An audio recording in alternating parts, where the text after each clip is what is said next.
جب انسان اللہ کے احکام کو بجا لائے تو اس کے دل سے فقر و فاقے کا خوف نکل جاتا ہے اور اللہ اسے طرح طرح کے انعامات سے نوازتا ہے۔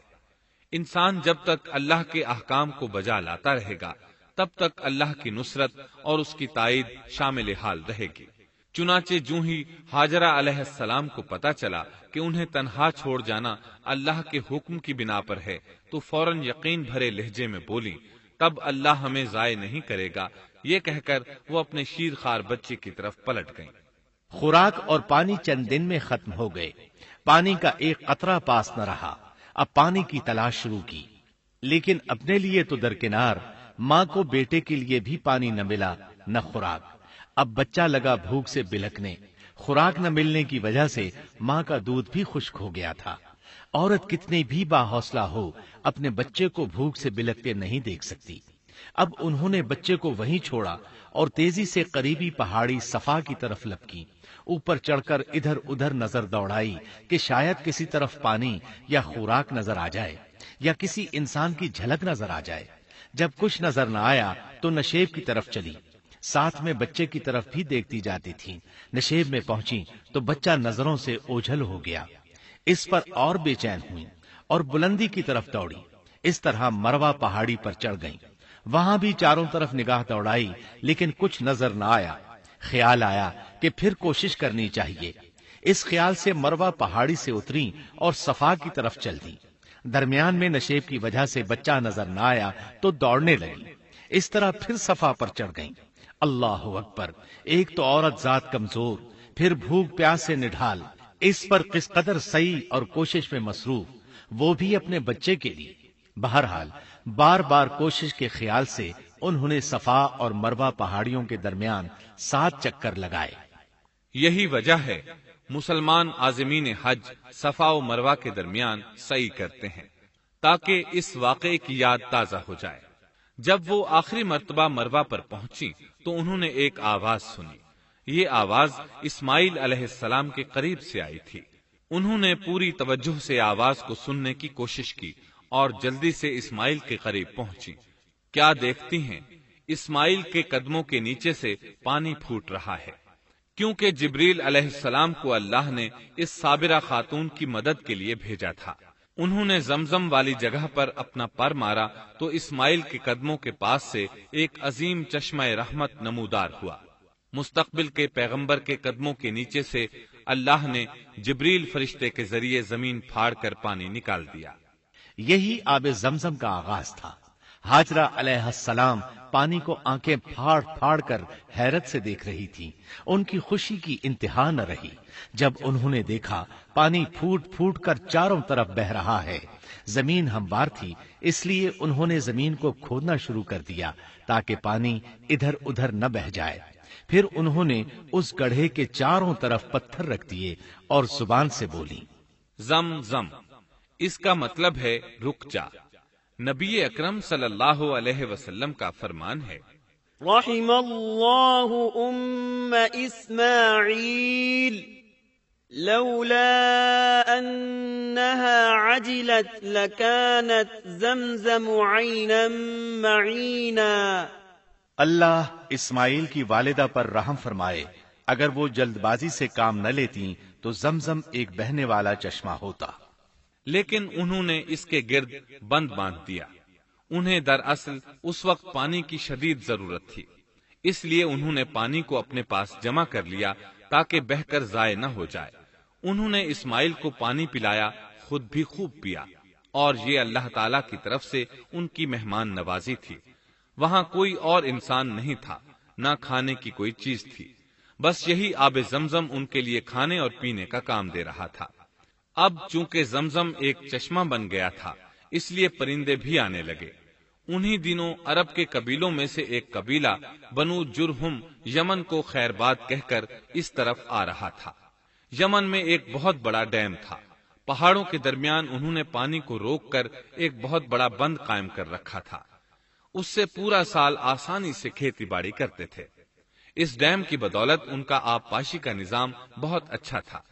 جب اس ڈیم کو اللہ تعالیٰ نے توڑا تو تمام لوگ وہاں سے منتشر ہو گئے اور جزیرہ عرب کے اطراف میں منتقل ہونے لگے۔ وہیں سے ہجرت کرنے والا ایک قبیلہ بنو جرہم تھا۔ یہ لوگ بنیادی طور پر عرب تھے۔ یہ قبیلہ سفر میں رہتا، جہاں کہیں پانی اور چراگاہ نظر آتے وہیں پڑاؤ ڈال دیتے۔ جب وہاں خوراک ختم ہو جاتی تو آگے سفر شروع کر دیتے۔ چونکہ وہ بہت بڑے تاجر تھے، اس بنا پر ان راستوں سے خوب واقف تھے۔ انہیں چشموں کا خوب علم تھا۔ ملک شام کی طرف بھی ان کی آمد و رفت تھی۔ یہ قبیلہ بنو جرہم مکہ کے قریب پہنچا تو فضا میں پرندوں کو منڈلاتے پایا۔ کہنے لگے ان پرندوں کی موجودگی میں ضرور کوئی راز ہے۔ اب انہوں نے اپنے کچھ آدمی اس طرف بھیجے۔ یہ لوگ جلد ہی چشمے تک پہنچ گئے۔ انہوں نے وہاں ایک عورت اور اس کے بچے کو پایا۔ پھر وہ لوگ ان کے پاس آئے، وہاں پڑاؤ ڈالنے کی اجازت مانگی۔ سیدہ ہاجرہ نے فرمایا، ٹھیک ہے، لیکن شرط یہ ہے کہ تمہیں اجرت ادا کرنا ہوگی۔ ان کے لیے یہ سستا سودا تھا۔ ان کے پورے قبیلے کو سامان زندگی مل رہا تھا، جبکہ صرف ایک عورت اور اس کے بیٹے کی ذمہ داری ان پر عائد ہو رہی تھی۔ انہوں نے فوراً حامی بھر لی اور وہاں رہائش اختیار کر لی۔ اس طرح یہ لوگ سیدہ ہاجرہ علیہ السلام کی معیشت کا ذریعہ بن گئے، اور اس طرح سیدنا اسماعیل علیہ السلام بنو جرہم میں پرورش پاتے رہے۔ انہوں نے ان لوگوں سے عربی سیکھ لی اور ان سے بھی زیادہ عربی دان بن گئے۔ فصاحت اور بلاغت سے عربی میں بات چیت کرنے لگے۔ پھر ان کی اس قبیلے میں شادی ہو گئی۔ ان کی اولاد سے عرب قوم کا آغاز ہوا۔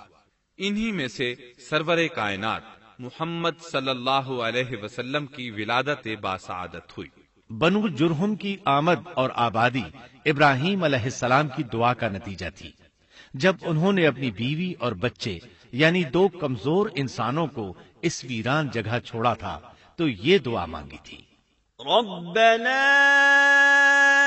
انی اسکنت من ذریتی بواد غیر ذی زرع عند بیتک المحرم۔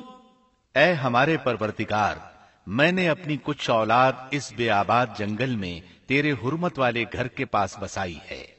یہاں یہ سوال پیدا ہوتا ہے کہ کیا اس وقت بیت اللہ کی تعمیر ہو چکی تھی؟ درست بات یہ ہے کہ اس وقت خانہ کعبہ کی تعمیر نہیں ہوئی تھی۔ پھر سوال پیدا ہوتا ہے کہ کیا ابراہیم علیہ السلام کے زمانے سے پہلے اس کی تعمیر ہو چکی تھی یا صرف جگہ ہی معروف تھی؟ اس بارے میں دو طرح کی روایات ہیں۔ بعض میں آتا ہے کہ صرف اس کی جگہ معروف تھی، اور بعض میں ہے کہ ابراہیم علیہ السلام سے پہلے شیس علیہ السلام نے اس کو تعمیر کیا تھا، اور وہ گردش ایام کے ساتھ ساتھ منہدم ہو کر ختم ہو گیا۔ لیکن بہرحال اس کی جگہ معلوم تھی، اور وہی پہلا گھر تھا، جیسا کہ اللہ نے خبر دی ہے۔ ان اول بیت وضع للناس للذی ببکۃ مبارکا وہدی للعالمین۔ اللہ تعالیٰ نے پہلا گھر جو لوگوں کے لیے مقرر کیا تھا وہی ہے جو مکہ میں ہے، اور وہ پوری دنیا کے لیے برکت اور ہدایت والا ہے۔ ابراہیم علیہ السلام نے اللہ تعالیٰ سے یہ دعا مانگی تھی، ربنا انی اسکنت من ذریتی بواد غیر ذی زرع عند بیتک المحرم ربنا لیقیموا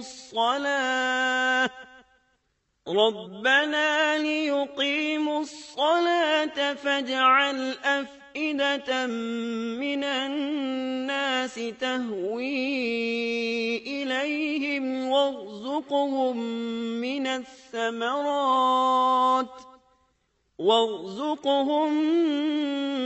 الثمرات لعلهم يشكرون۔ اے ہمارے پروردگار، میں نے اپنی کچھ اولاد اس بے کھیتی کے جنگل میں تیرے حرمت والے گھر کے پاس بسائی ہے۔ اے ہمارے پروردگار، یہ اس لیے کہ وہ نماز قائم کریں، پس تو کچھ لوگوں کے دلوں کو ان کی طرف مائل کر دے اور انہیں پھلوں کی روزیاں عطا فرما تاکہ یہ شکر گزاری کریں۔ دن گزرتے رہے اور اسماعیل علیہ السلام بنو جرہم کے ماحول میں عمر کی منزلیں طے کرتے رہے اور وہ ہوش سنبھالنے کے قریب ہو گئے۔ ابراہیم علیہ السلام ہر سال 1-2 بار اپنے گھرانے کی دیکھ بھال کے لیے چکر لگاتے تھے۔ جب اسماعیل علیہ السلام نے ہوش سنبھالا تو ایک بار پھر ایک عظیم آزمائش کا وقت آ گیا۔ ہوا یوں کہ ایک مرتبہ ابراہیم علیہ السلام مکہ تشریف لائے، ایک جگہ آرام کے لیے بیٹھے کہ نیند کی وادی میں پہنچ گئے۔ نیند میں انہوں نے خواب دیکھا کہ اپنے لخت جگر کو اپنے ہاتھ سے ذبح کر رہے ہیں۔ ساتھ ہی آنکھ کھل گئی۔ ابراہیم علیہ السلام جانتے تھے کہ انبیاء کرام کے خواب حقیقت ہوتے ہیں، اللہ کی طرف سے وحی ہوتے ہیں، اور شیطان کسی صورت ان کے خواب میں نہیں آ سکتا۔ لہذا انہوں نے اس خواب کے مطابق عمل کرنے کا پختہ ارادہ کر لیا، کسی قسم کی پریشانی کا شکار نہ ہوئے۔ اللہ رب العزت نے اس عظیم اور تعجب خیز واقعے کا قرآن مجید میں ذکر کرتے ہوئے فرمایا، وَقَالَ إِنِّي ذَاهِبٌ إِلَىٰ رَبِّي سَيَهْدِينِ رَبِّ هَبْ لِي مِنَ الصَّالِحِينَ فَبَشَّرْنَاهُ بِغُلَامٍ حَلِيمٍ فَلَمَّا بَلَغَ مَعَهُ السَّعْيَ قَالَ يَا بُنَيَّ إِنِّي أَرَىٰ فِي الْمَنَامِ أَنِّي أَذْبَحُكَ فَانظُرْ مَاذَا تَرَىٰ۔ اور ابراہیم نے کہا، میں تو ہجرت کر کے اپنے پروردگار کی طرف جانے والا ہوں، وہ ضرور میری رہنمائی کرے گا۔ اے میرے رب، مجھے نیک بخت اولاد عطا فرما۔ تو ہم نے ایک بردبار بچے کی بشارت دی۔ پھر جب بچہ اتنی عمر کو پہنچا کہ اس کے ساتھ چلنے پھرنے لگا تو ابراہیم نے کہا، میرے پیارے بیٹے، میں نے خواب دیکھا ہے کہ میں تجھے ذبح کر رہا ہوں، اب تو بتا تیری کیا رائے ہے؟ یہاں سوال پیدا ہوتا ہے کہ ابراہیم علیہ السلام نے اسماعیل علیہ السلام سے مشورہ کیوں لیا؟ وہ چاہتے تو اسماعیل کو سوتے میں ذبح کر دیتے، اس طرح اللہ کا حکم بجا لاتے۔ وہ بیٹے کے پاس کیوں گئے اور ان سے مشورہ کیوں لیا؟ جی ہاں، یہ مسئلہ یاد رکھنے کے قابل ہے کہ ہر مسلمان پر لازم ہے کہ وہ اپنے دوسرے مسلمان بھائی کو اجر و ثواب میں شامل کرنے کی کوشش کرے۔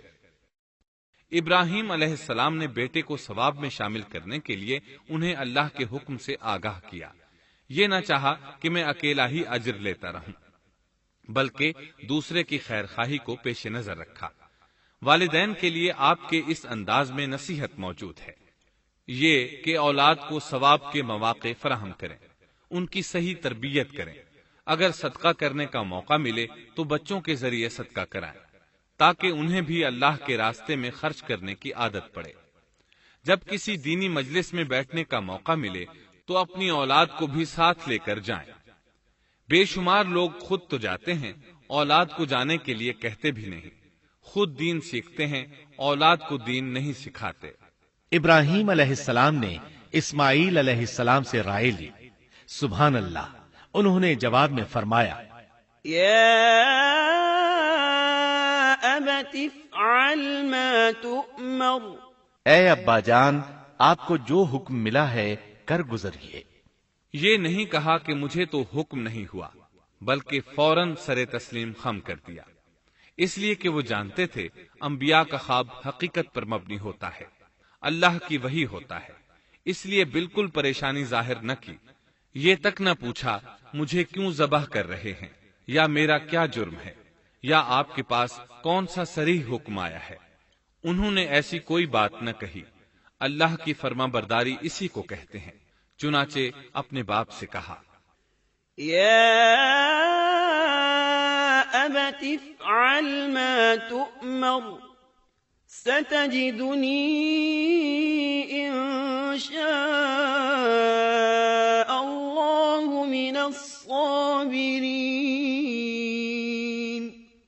اے ابا جان، آپ کو جو حکم ہوا ہے اس کو کر گزریے، انشاءاللہ آپ مجھے صبر کرنے والوں میں پائیں گے۔ علماء کرام فرماتے ہیں اس جملے سے ان کا انتہائی ادب اور احترام شامل ہے، اور اس میں زبردست توکل موجود ہے۔ یہ نہیں کہا کہ آپ مجھے صبر کرنے والوں میں سے پائیں گے، بلکہ آپ نے اللہ کی مشیت کو جملے میں شامل کیا اور فرمایا انشاءاللہ آپ مجھے صبر کرنے والوں میں سے پائیں گے۔ لہذا مسلمانوں کو دھوکے میں نہیں پڑنا چاہیے۔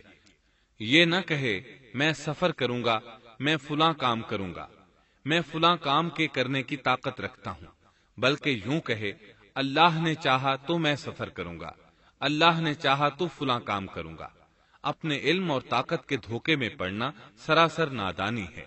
ہر چیز کا تعلق اللہ سے قائم کرے، جیسا کہ اللہ تعالیٰ فرماتے ہیں وَلَا تَقُولَنَّ لِشَيْءٍ إِنِّي فَاعِلٌ ذَلِكَ غَدًا إِلَّا أَن يَشَاءَ اللَّهُ، اور ہرگز کسی کام پر یوں نہ کہنا کہ میں اسے کل کروں گا، مگر ساتھ ہی انشاءاللہ کہہ لینا۔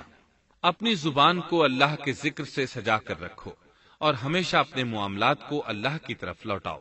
بہرحال باپ بیٹا دونوں ہی مصمم ارادے کے ساتھ اللہ کا حکم پورا کرنے کے لیے پیش ہو گئے۔ اسماعیل علیہ السلام نے اپنے والد محترم سیدنا ابراہیم علیہ السلام سے کہا جب آپ مجھے ذبح کرنے لگیں تو میری پیشانی کو زمین پر رکھ دیجیے گا تاکہ آپ کو میرا چہرہ نظر نہ آئے اور کہیں آپ کے ہاتھ رک نہ جائیں، چہرہ دیکھ کر آپ پر شفقت پدری غالب نہ آ جائے۔ اب ابراہیم علیہ السلام نے بیٹے کی پیشانی پکڑ کر زمین پر لٹا دیا، جیسا کہ اللہ تعالی نے فرمایا فَلَمَّا أَسْلَمَا وَتَلَّهُ لِلْجَبِينِ، جب دونوں مطیع ہو گئے اور ابراہیم نے اسے پیشانی کے بل لٹا دیا۔ اب انہوں نے چھری پکڑی اور گردن پر چلا دی، لیکن چھری نے گردن نہ کاٹی، بالکل اسی طرح جیسے آگ نے ابراہیم کو نہیں جلایا تھا، اس لیے کہ چھری میں کاٹنے کی طاقت اور آگ میں جلانے کی صلاحیت اللہ کے حکم کے بغیر نہیں آ سکتی۔ اللہ نے دونوں سے یہ طاقتیں سلب کر لی۔ اب ابراہیم زور لگا رہے ہیں، ادھر اسماعیل علیہ السلام کہہ رہے ہیں ابا جان جلدی کیجیے، چھری چلائیے۔ اللہ تعالیٰ نے اس واقعے کا ذکر یوں فرمایا ہے فَلَمَّا أَسْلَمَا وَتَلَّهُ لِلْجَبِينِ، جب وہ دونوں مطیع ہو گئے اور ابراہیم نے اسے پیشانی کے بل لٹا دیا۔ اس مطیع ہونے سے مراد اللہ کے حکم کو نافذ کرنا ہے۔ اب ظاہر ہے مطیع تو وہ پہلے بھی تھے، لیکن یہاں اسلما یعنی مطیع ہونے سے مراد کامل اسلام ہے۔ نہایت واضح اور حقیقی اسلام مراد ہے، اس لیے کہ کامل اسلام وہی ہوتا ہے جس میں بغیر کسی تردد اور توقف کے اللہ کے امر اور نہی کی تصدیق کی جائے۔ یہ تھا حقیقی اسلام۔ ہاں تو چھری چلتی رہی، گلا نہ کٹا، اس لیے کہ امتحان اور آزمائش کی تکمیل ہو چکی تھی۔ یہ بات ثابت ہو چکی تھی کہ اللہ کا حکم نافذ کرنے میں دونوں پوری طرح کوشاں ہیں۔ اللہ تعالیٰ بھی فرما برداری ہی کا صلہ عطا فرماتے ہیں، چنانچہ آواز آئی قَدْ صَدَّقْتَ الرُّؤْيَا إِنَّا كَذَلِكَ نَجْزِي الْمُحْسِنِينَ إِنَّ هَذَا لَهُوَ الْبَلَاءُ الْمُبِينُ، ہم نے اسے پکارا اے ابراہیم تو نے خواب کو سچ کر دکھایا، یقیناً ہم اسی طرح نیکوکاروں کو جزا دیا کرتے ہیں، یقیناً یہ ایک کھلی آزمائش تھی۔ تاریخ کا ایک عظیم ترین امتحان اور کڑی آزمائش دنیا کو آج بھی حیرت میں ڈال دیتی ہے۔ کون ہے جو بیٹے کو ذبح کرنے پر تیار ہو جائے، خاص طور پر اس صورت میں جب اولاد بھی اکلوتی ہو، جس کی وجہ سے 86 سال کے بعد آنگن میں بہار آئی ہو۔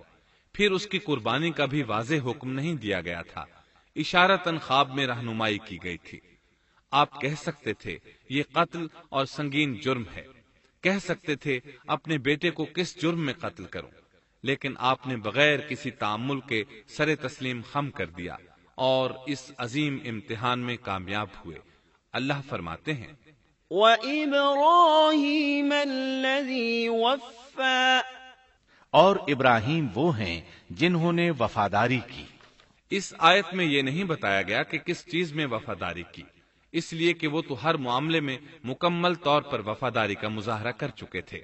آگ میں ڈالے جانے والا معاملہ، بیوی اور بچے کو لق و دق میدان میں چھوڑ آنے کا معاملہ، پھر ذبح کا امتحان، تعمیر بیت اللہ کی مشقت، غرض ہر معاملے میں وفادار تھے، حتیٰ کہ اپنا مال اللہ کے راستے میں خرچ کرنے میں اس قدر وفادار کہ ابو زیفان کے لقب سے مشہور ہو گئے۔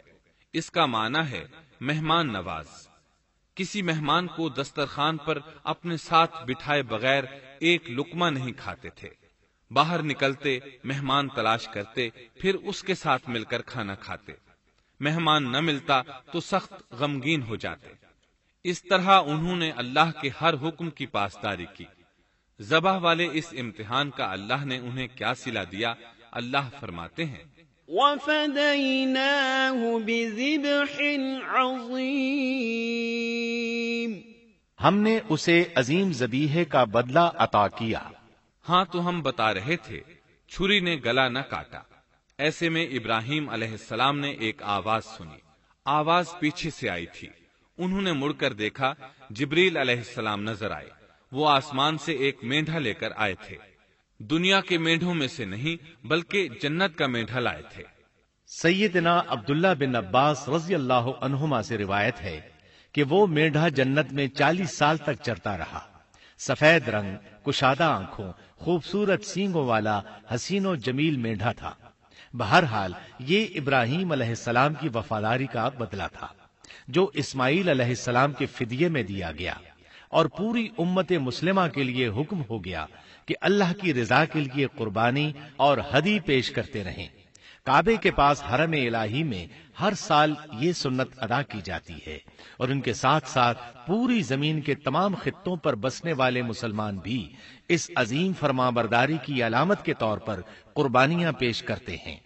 مینڈھے کے ذکر کا مطلب یہ ہے کہ ہم سنت ابراہیمی پر گامزن ہو جائیں۔ یہ مینڈھا ہمیں اللہ کے لیے قربانی کا سبق دیتا ہے۔ ہمیں چاہیے سنت ابراہیمی کی اقتدا کرتے ہوئے ہم اپنی جانوں، اپنی اولاد اور اپنے مالوں کو اللہ کی راہ میں قربان کرنے کے لیے تیار ہو جائیں۔ اللہ تعالیٰ فرماتے ہیں وَفَدَيْنَاهُ بِذِبْحٍ عَظِيمٍ وَتَرَكْنَا عَلَيْهِ فِي الْآخِرِينَ سَلَامٌ عَلَىٰ إِبْرَاهِيمَ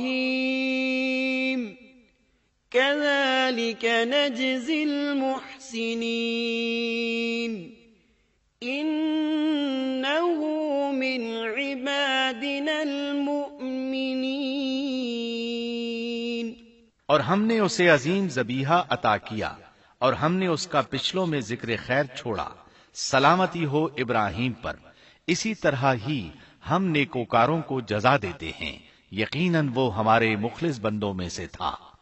اور اسی طرح اللہ فرماتے ہیں وَبَشَّرْنَاهُ بِإِسْحَاقَ نَبِيًّا مِّنَ الصَّالِحِينَ، اور ہم نے اسے نیکوکار نبی اسحاق کی ولادت کی خوشخبری سنائی۔ یہ خوشخبری فلسطین کی طرف واپس لوٹنے کے بعد سنائی گئی۔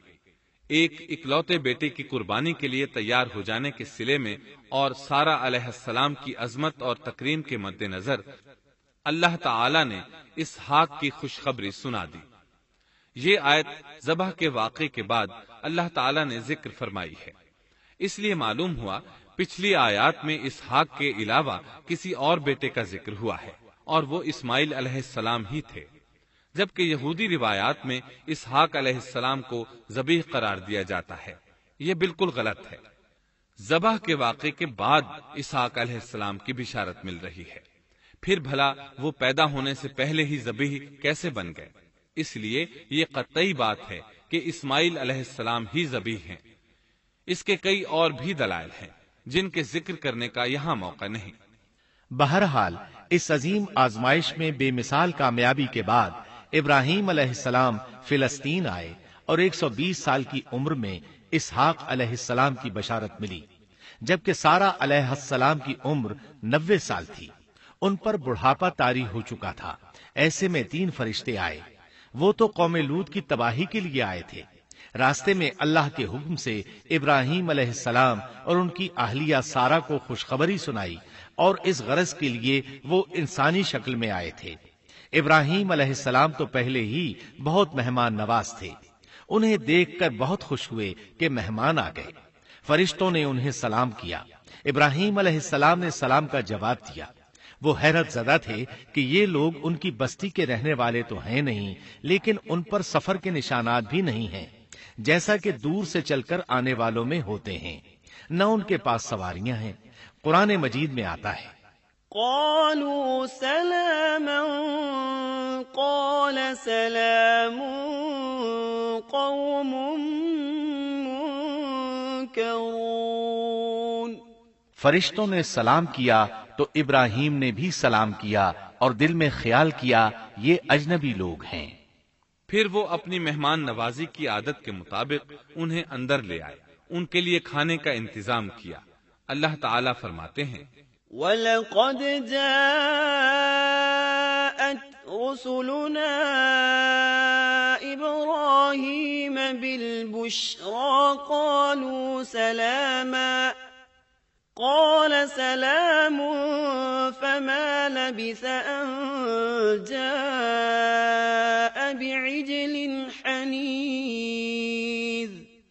ہمارے بھیجے ہوئے فرشتے ابراہیم کے پاس خوشخبری لے کر آئے تو انہوں نے سلام کیا۔ ابراہیم نے سلام کا جواب دیا اور فوراً بھنا ہوا بچڑا لے آئے، اور بچڑا بھی موٹا تھا۔ ان کے سامنے کھانا پیش کیا، لیکن وہ بھلا کب کھانے کی طرف ہاتھ بڑھانے والے تھے۔ یہ دیکھ کر ابراہیم علیہ السلام نے خوف محسوس کیا کہ کہیں یہ دشمن نہ ہو۔ اس وقت فرشتوں نے کہا، قالوا لا تخف إنا أرسلنا إلى قوم لوط۔ ابراہیم نہ ڈر، ہم تو قوم لوط کی طرف بھیجے گئے ہیں۔ جب انہوں نے یہ باتیں کی تو سارہ علیہ السلام پاس کھڑی تھی، وہ ہنسنے لگی۔ وہ خوش خبری سے پہلے کیوں ہنس پڑی؟ علماء اس بارے میں کہتے ہیں کہ جب انہوں نے سنا یہ فرشتے لوط علیہ السلام کی بستی کو تباہ کرنے جا رہے ہیں تو ان کے خاتمے کی خبر سن کر وہ ہنستی۔ اس کے بعد فرشتوں نے یہ خوشخبری سنائی، فبشرناها بإسحاق ومن وراء إسحاق يعقوب۔ ہم نے اسے اسحاق کی پیدائش کی خوشخبری دی اور اسحاق کے بعد یعقوب پوتے کی بھی خوشخبری دی۔ بہت جلد ہی ہم اسحاق سے تیری ویران گود کو آباد کریں گے، اور تو اپنی زندگی میں اس کے بیٹے یعقوب کو بھی دیکھ لے گی۔ اب 3 بشارتیں جمع ہو گئیں، بیٹا پیدا ہوگا، لمبی عمر ملے گی یعنی بیٹا جوان ہوگا، اور پھر وہ اپنے پوتے کو بھی دیکھے گی۔ اس سے بڑھ کر کیا عزت اور تکریم ہو سکتی ہے؟ اس لیے جب نبی کریم صلی اللہ علیہ وسلم سے پوچھا گیا کریم یعنی عزت والا کون ہے، تو آپ نے فرمایا کریم بن کریم بن کریم بن کریم، یعنی یوسف بن یعقوب بن اسحاق بن ابراہیم علیہ السلام۔ مطلب یہ کہ نبی بن نبی بن نبی بن نبی۔ یہ یوسف علیہ السلام کی شان ہے کہ خود بھی کریم، باپ بھی کریم، دادا بھی کریم اور پردادا بھی کریم۔ اس سے بڑھ کر عزت افزائی کیا ہو سکتی ہے؟ بہرحال فرشتوں نے انہیں خوشخبری دی۔ وَبَشَّرُوهُ بِغُلَامٍ عَلِيمٍ۔ پھر انہوں نے ابراہیم کو ایک صاحب علم لڑکے کی بشارت دی۔ خوشخبری سن کر سیدہ سارہ حیران ہوئی، مارے حیرت کے منہ سے ہلکی سی چیخ نکل گئی۔ انہوں نے اپنے رخسار پر ہاتھ مارا جیسا کہ عورتوں کی عادت ہوتی ہے، کہنے لگی ہائے افسوس، کیا میں بچہ جنوں گی حالانکہ میں بانجھ ہوں اور میرے خاوند بوڑھے ہیں؟ یہ تو حیرت کی بات ہے۔ ایک دوسری جگہ اللہ تعالیٰ نے یہ الفاظ فرمائے، کہنے لگی میں بوڑھی اور بانجھ ہوں، بھلا میں بچے کو کیسے جنم دوں گی؟ اس پر فرشتوں نے کہا تو اللہ کے حکم پر تعجب کرتی ہے، اے اہل بیت، یہ تو اللہ کی تم پر رحمت اور برکت ہے، وہ بہت بزرگ اور قابل تعریف ہے۔ دوسری آیت میں ہے، انہوں نے کہا اسی طرح تیرے رب نے فیصلہ کیا ہے اور ہمیں کہا ہے، یقیناً وہ بہت حکمت والا ہے اور علم رکھنے والا ہے۔ یہ تھی اسحاق علیہ السلام کی ولادت کی خوشخبری۔ ابراہیم علیہ السلام مکے میں سیدنا اسماعیل علیہ السلام سے ملنے کے لیے آتے رہتے تھے۔ ایک روز آئے تو ان سے کہا، اے میرے بیٹے، اللہ تعالیٰ نے مجھے حکم دیا ہے کہ اس مقام پر اللہ کا گھر تعمیر کرنا۔ اسماعیل علیہ السلام نے فوراً کہا، میں حاضر ہوں۔ اس طرح انہوں نے کھدائی شروع کی۔ ایسے میں انہیں شیس علیہ السلام کی تعمیر کے آثار نظر آئے۔ انہوں نے اس پر تعمیر شروع کر دی۔ ایک روایت میں یہ بھی ہے کہ انہوں نے فرشتوں والی بنیادوں کے آثار بھی دیکھے۔ نبی کریم صلی اللہ علیہ وسلم کی جوانی کے دنوں میں جب مکے کے قریش نے کعبے کی تعمیر نئے سرے سے کی تو انہوں نے اس کی بنیادوں کو گہرا کرنا چاہا۔ وہ کھدائی کرتے ان سبز پتھروں تک پہنچ گئے جو پہاڑوں کی چوٹیوں کی طرح نظر آ رہے تھے۔ انہوں نے ان پتھروں کو نکالنا چاہا۔ ایک شخص نے کدال کے ذریعے ایک پتھر کو باہر نکالا تو اس کے نیچے سے اتنا نور نکلنے لگا کہ قریب تھا وہ شخص اندھا ہو جاتا۔ پھر پتھر خود بخود نیچے جا گرا اور اپنی جگہ پر جم گیا۔ اس کے بعد لوگوں نے ان پتھروں کو ہاتھ نہ لگایا اور تعمیر شروع کر دی۔ قرآن مجید میں تعمیر کعبہ اور بیت اللہ کا تذکرہ اس طرح آیا ہے، وَإِذْ بَوَّأْنَا لِإِبْرَاهِيمَ مَكَانَ الْبَيْتِ أَلَّا تُشْرِكْ بِي شَيْئًا وَطَهِّرْ بَيْتِيَ لِلطَّائِفِينَ وَالْقَائِمِينَ وَالرُّكَّعِ السُّجُودِ۔ اور جب ہم نے بیت اللہ کے مکان میں ابراہیم کو جگہ دی اور فرمایا کہ میرے ساتھ شرک نہ کرنا اور میرے گھر کو طواف، قیام اور رکوع و سجود کرنے والوں کے لیے پاک رکھنا، اور فرمایا، ان اول بیت وضع للناس للذی ببکۃ مبارکا وہدی للعالمین فیہ آیات بینات مقام ابراہیم ومن دخلہ کان آمنا۔ بے شک لوگوں کے لیے جو پہلا گھر تعمیر کیا گیا ہے وہ مکہ میں ہے، وہ جہان والوں کے لیے برکت اور ہدایت کا ذریعہ ہے۔ اس میں واضح نشانیاں ہیں، مثلا مقام ابراہیم، تو جو کوئی حرم میں داخل ہوگا وہ امن میں آ جائے گا۔ اور فرمایا، اور یاد کرو اس وقت کو جب ابراہیم کو اس کے پروردگار نے کئی باتوں کے ذریعے آزمایا، وہ ان میں پورے اترے تو اللہ نے فرمایا، میں آپ کو تمام لوگوں کا امام بنا رہا ہوں۔ ابراہیم نے کہا، اے میرے رب، میری اولاد میں سے بھی امام بنائیے۔ جواب میں اللہ نے فرمایا، میرا امامت کا وعدہ ظالم لوگوں کے لیے نہیں ہے۔ اور اس وقت کو یاد کرو جب ہم نے بیت اللہ کو ثواب اور امن کی جگہ بنا دیا اور لوگوں نے مقام ابراہیم کو جائے نماز بنا لیا۔ ہم نے ابراہیم کو حکم دیا کہ میرے گھر کو طواف، اعتکاف، رکوع اور سجود کے لیے پاک رکھو، اور وہ وقت بھی یاد رکھو جب ابراہیم نے دعا کی، اے پروردگار، اس شہر کو امن والا بنا دے اور اس کے مومن بندوں کو پھلوں کا رزق عطا کر۔ اللہ تعالیٰ نے فرمایا، میں کافروں کو بھی تھوڑا فائدہ دوں گا، پھر انہیں آگ کے عذاب کی طرف بے بس کر دوں گا، یہ پہنچنے کی جگہ بری ہے۔ اور وہ وقت یاد کرو جب ابراہیم اور اسماعیل بیت اللہ کی بنیادوں کو بلند کر رہے تھے اور دعا مانگ رہے تھے، اے ہمارے رب، ہماری محنت کو قبول فرما، تو دعا کو سننے والا، جاننے والا ہے، اور ہمیں اپنا فرما بردار بنا، ہماری اولاد میں سے بھی ایک فرما بردار گروہ بنا، اور ہمیں عبادت کا طریقہ سکھا، اور ہم پر رجوع فرما، کیونکہ تو ہی توبہ قبول کرنے اور رحم فرمانے والا ہے۔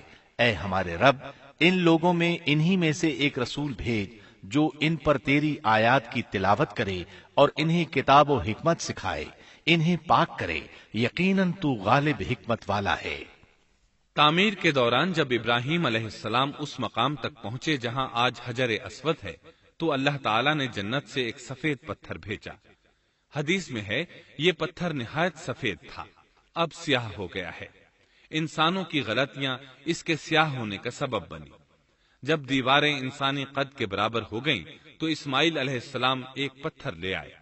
اب ابراہیم علیہ السلام اس پتھر پر کھڑے ہوئے، وہ ننگے پاؤں تھے۔ اسی وقت پتھر پگھل گیا، ان کے پاؤں اس کے اندر کسی قدر دھنس گئے، پتھر پر ان کے پیروں کے نشانات آ گئے۔ اسی پتھر کو آج مقام ابراہیم کہا جاتا ہے۔ پہلے یہ پتھر بیت اللہ کی دیواروں کے ساتھ رکھا گیا تھا۔ جب لوگ طواف کے لیے آتے تو سیدنا ابراہیم کے پیروں کے نشانات دیکھنے کے لیے یہاں ہجوم ہو جاتا۔ اس طرح طواف کرنے والوں کو دقت کا سامنا ہوتا۔ سیدنا عمر رضی اللہ عنہ نے صحابہ کرام کے مشورے سے اس پتھر کو اس جگہ سے قدرے ہٹا کر نماز کی صفوں کے قریب کر دیا تاکہ طواف کرنے والوں کو دقت نہ ہو۔ یہ مقام بہت مقدس ہے۔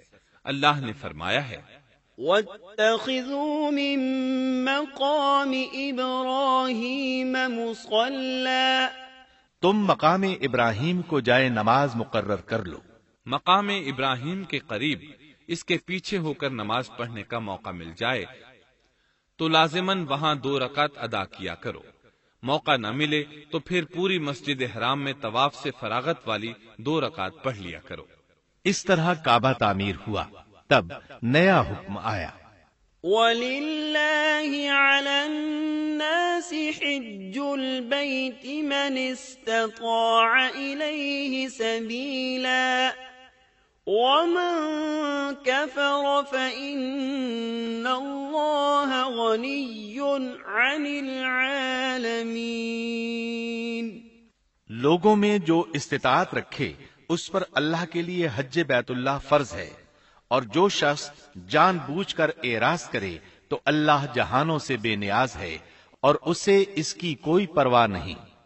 ادھر ابراہیم علیہ السلام کو اللہ تعالی کی طرف سے اشارہ ہوا، وَأَذِّن فِي النَّاسِ بِالْحَجِّ، لوگوں میں حج کا اعلان کر دیں۔ ابراہیم علیہ السلام کہنے لگے، اللہ میری آواز بھلا کس کس تک پہنچے گی؟ جواب آیا، آپ کے ذمے آواز لگانا ہے، پہنچانا ہمارا کام ہے۔ چنانچہ آپ عرفات کے ایک پہاڑ پر چڑھے اور آواز لگائی، لوگو بیت الحرام کا حج کرو۔ اللہ تعالیٰ نے معجزانہ طور پر یہ آواز تمام انسانوں تک پہنچا دی، خواہ وہ پیدا ہوئے تھے یا نہیں۔